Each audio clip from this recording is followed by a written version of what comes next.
विवेक अग्निहोत्री नाम के हमारे मित्र को फिल्म बनानी पड़ी कि भाई कुछ कर्नाटक के लोगों को भी पता चल जाए कि ये 1990 में ये हुआ था। दुनिया में हो सकता है, कोई समाज इतना इतना लालची और मूर्ख भी हो सकता है। तब हमको पता चला अच्छा कश्मीर में ऐसा हुआ है, फिर उसके बाद सो गए, फिर बंगाल में हो गया। हम सब कुछ चाहते हैं सरकार करे, सरकार नहीं करती। सरकार सिर्फ ताकत के सामने झुकती है, ध्यान रखिएगा। शाहीन बाग बना कि नहीं बना? 92 साल की महिलाएं, नानी दादी बैठी कि नहीं बैठी? उसके बाद की कहानी पता है? नहीं पता। सुप्रीम कोर्ट ने 2 फिलर भेजे कि आप इस धरने को बंद कर दीजिए। उनका सुप्रीम कोर्ट की औकात क्या है भाई? ये हमारे एग्जिस्टेंस का मामला है, नहीं मानी बात। सच बताऊं आपको,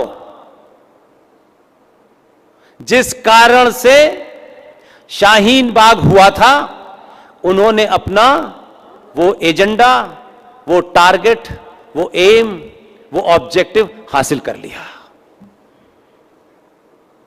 सरकार ने आज तक सीएए को नोटिफाई नहीं किया और अभी चंद दिन पहले पता चला है कि अगले 6 महीने के लिए फिर छोड़ दिया है। किसी का परमानेंट कोई रहेगा ऐसी उम्मीद नहीं है, लेकिन किसानों ने अपनी ताकत दिखा करके सरकार को संसद में बिल लेने पे वापस कर दिया। जरा दिल पे हाथ रख के बताइए, कितने करोड़ बैठे हुए थे वहां? कितने करोड़ किसान बैठे थे और कितने करोड़ लोग शाहीन बाग पे बैठे थे? चंद लोग जिनकी गिनती आप उंगलियों पे कर सकते हैं। आप 95 करोड़ हैं। क्या कभी आप किसी मुद्दे पर यह तय करके कि अगर ये देश की सत्ताएं भीड़ तंत्र से डरती हैं, सड़क को रोकने वालों से डरती हैं, तो कम से कम अगर आप अपने देश के युवाओं के उन युवाओं से कहते जो बेरोजगार हैं कि तुम्हारे 6 महीने का खाने का बंदोबस्त हम करते हैं, 1 करोड़ लोग संसद के सामने बैठना और उनसे कहना कि जितने भी चीजें संविधान को रौंद करके आपने बनाई हैं, उन्हें जब तक समाप्त नहीं करोगे हम नहीं उठेंगे। ये ताकत आपके अंदर थी कि नहीं थी? ये नहीं कर सकते थे क्या आप, या नहीं कर सकते हैं?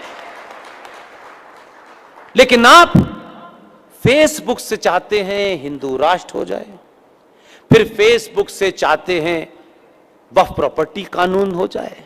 तो भाई साहब, फेसबुक से तो फेस टू फेस बात नहीं होती। आप किस गलतफहमी के शिकार हैं? आपको यह युद्ध लड़ना पड़ेगा और पहले अपने आप से लड़िए, यहां से ठीक हो जाइए।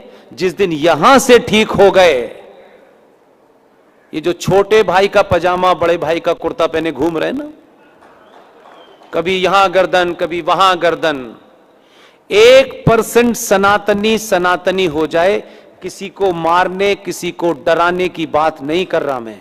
इस मंच से कह रहा हूं, यहां का डर निकाल दो, पूरी दुनिया तुमसे डरने लगेगी। और यह डर इसलिए नहीं निकल रहा आपका। बहुत लोग मुझसे पूछते हैं, मेरे वेल विशर हैं, बैंकॉक गया था तो वहां गुजरातियों के 10-12 परिवार थे। मैं ये सोचता हूं कि मैं एक मध्यम वर्ग का परिवार का एक लड़का, जिस नौकरी करी, शादी करी, बच्चे, ये तमाम बड़ी आसान सी चीजें थी। बैंकॉक में मैं गया, उस परिवार के तमाम महिलाओं ने मुझे बुलाया, कोई 25-26 महिलाएं थी, और मेरे लिए उन्होंने महामृत्युंजय जाप किया। मैं ये सोचता था कि कहां बैंकॉक, क्या इनके मन में है, मैं कौन हूं ये कर रही हैं। लेकिन मैं आज आपसे कहता हूं, अपने योद्धाओं को पहचानिए। महामृत्युंजय जाप होने से किसी का जीवन बच सकता है। इस युद्ध में कुछ लोगों को अपनी भागीदारी तय करनी होगी।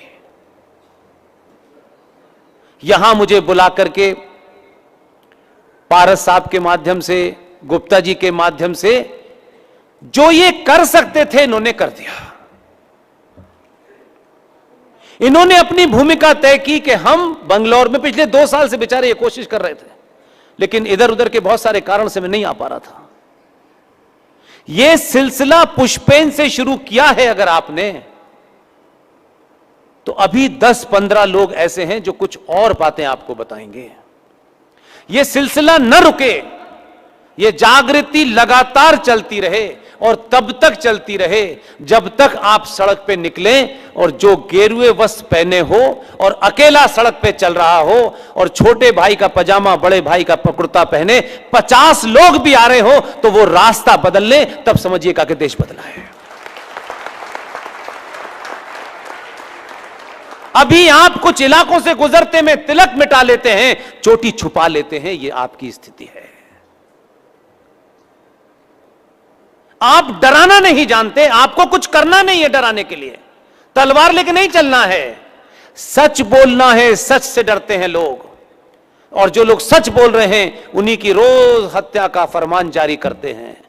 लेकिन कुरान मजीद में फरमाया गया है, और यह फरमाया है अल्लाह ने कि मैं तुम्हें इस धरती पे, इस जमीन पर भेज रहा हूं और तुमको मैंने कुछ इंस्ट्रक्शन दिए हैं, कुछ आदेश दिए हैं, इनका पालन करना। और अगर तुमने धरती पे जाकर इन उसूलों को नहीं माना, इन रूल्स को नहीं माना और मेरे बताए रास्ते से तुम हटे, तो मैं इसी धरती पर ऐसे लोगों को भेजूंगा जो तुम्हें रास्ते पे ले आएंगे। लेकिन अल्लाह मियां ने यह नहीं बताया था कि वो 2014 में भेजूंगा, ना उन्होंने उसका नाम बताया था, ना ये बताया था कि वो फुल आस्तीन का नहीं, आधे आस्तीन का कपड़ा पहनता है। लेकिन ये कुरान में कही हुई बात है, मैंने कहीं से अपनी तरफ से नहीं की है। और ये सिलसिला अल्लाह चाहता है कि उसके जो बंदे हैं, जो कहते हैं हम अल्लाह के बंदे हैं लेकिन अल्लाह से पूरी तरह से गाफिल हैं, इन अल्लाह के बंदों को अल्लाह के रास्ते पे लाने के लिए उन्होंने अहमद अली और मोहम्मद अली का नाम से नहीं भेजे थे। और यह सिलसिला शुरू हुआ है, इसलिए आपको नहीं बदलना है। क्यों घबरा रहे हैं इनको देख के? ये अपने लोग हैं, ये कतई अल्लाह के फरिश्ते नहीं हैं, इनका उनसे कोई संबंध नहीं है। अल्लाह ने यह कहा कि इसको लगातार सिलसिले को जारी रखूंगा मैं। 14 वाले से जब तुम नहीं डरे, कुछ दिन के बाद तुम डराने लगे, तो 17 में यूपी में भेजा,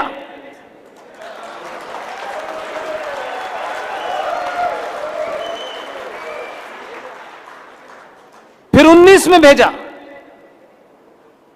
इसलिए आप ये मत भूलिएगा कि अब बहुत हो गया।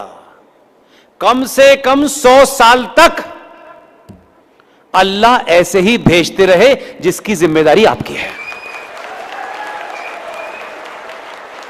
आपके माध्यम से भिजवा रहा है अल्लाह, क्योंकि आप जिस दिन भी दूध, पेट्रोल और सड़क और नौकरी से बाहर निकलोगे और राष्ट्र की चिंता करोगे, दुनिया के किसी राष्ट्र में सड़कें बनती बिगड़ती रहती हैं। ऐसा नहीं है कि एक बार बनी तो 5000 साल तक चल रही हैं। लेकिन राष्ट्र टूटेगा तो नहीं बनेगा, सड़क टूटेगी तो फिर बन जाएगी।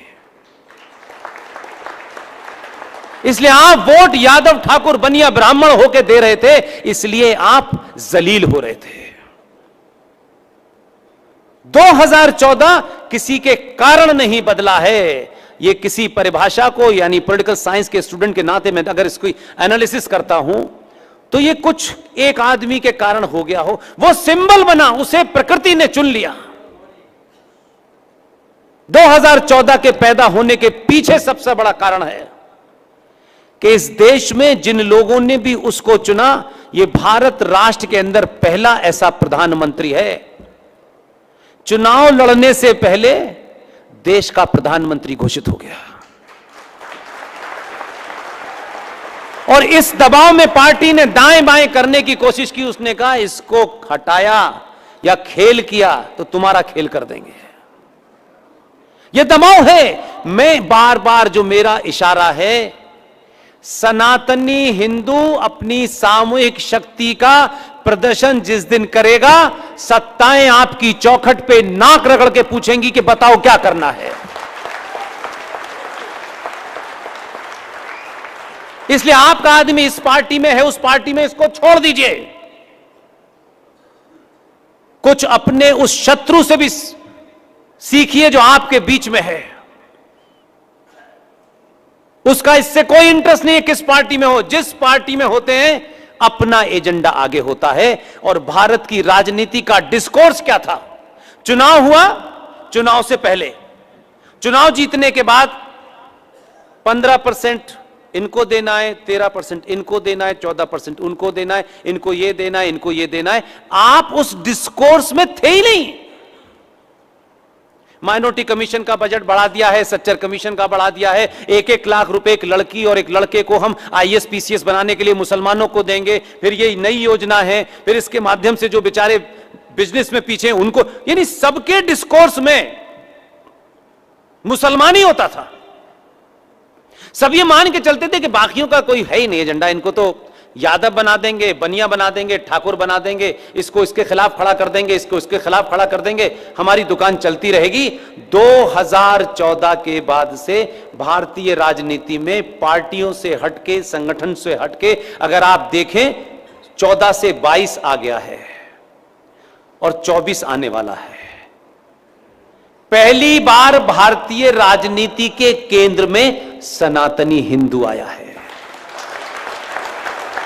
आपको इस बात का अलार्म हो गया है कि हमको ही बीच में रहना है। हम तय करेंगे, पहले हमारी सुनो, और हमारी सुनने के लिए अगर कोर्ट भी बाधा बने तो कोर्ट को तुम मैनेज करो।